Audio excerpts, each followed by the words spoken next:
This is a photo of Jesus and his mother. This photo shows a lot about Jesus' personality. Why? Because if you look at the photo, you can see three wise men and some treasures there, but Jesus doesn't look very interested in those. What Jesus is interested in is love. Jesus is there with his mother, and he's not paying much attention to the wise man or the treasures, but he is loving being with his mother. That's what's important to Jesus, is love. God is love, is what the Bible says. And that's what his ministry was all about. They asked him what the greatest commandment was, and he said, love. He said, love thy neighbor as thyself. And in the book of 1 Corinthians chapter 13 and 1 Corinthians 13, it's a great love chapter. And in that chapter it says that if you do not have love, you've become as a noisy gong or a clanging cymbal. There's not much there if you don't have love, according to 1 Corinthians chapter 13.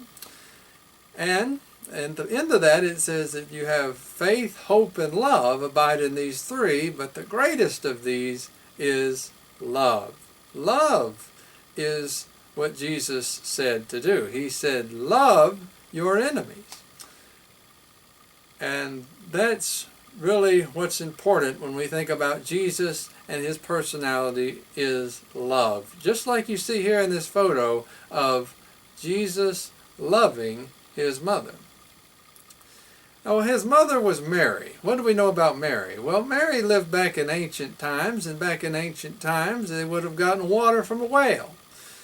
And while they were at the well, this was usually some type of social occasion. You would have seen people at the well normally who would go there just like you to get water for their family. Mary went to the well to get water for her family many times, and she would have known the people at the well, so therefore Mary would have talked to and had friends with the people at the well.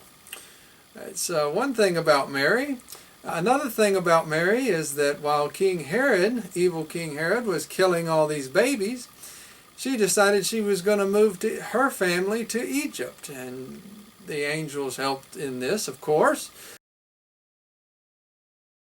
It's because while they were in Egypt, Jesus was around the Egyptians, and he was able to interact and play with the Egyptians. So Jesus would have interacted and played with Egyptians.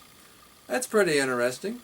And another thing about Mary and Joseph and Jesus being in Egypt is that Joseph, being a carpenter, he probably would have picked up on some very interesting things in the trade while he was in Egypt, because they had some really good carpenters in Egypt, and they were making all kinds of really interesting things, especially at the time. They were making all kinds of stuff. Anything from fancy caskets, which was one of the leading industries in Egypt, to bowls, tables, carts, wheels for the chariots, and many other things. There would have been a lot for Joseph to learn, and perhaps Jesus to learn physically, while he was in Egypt, especially in the trade of carpentry.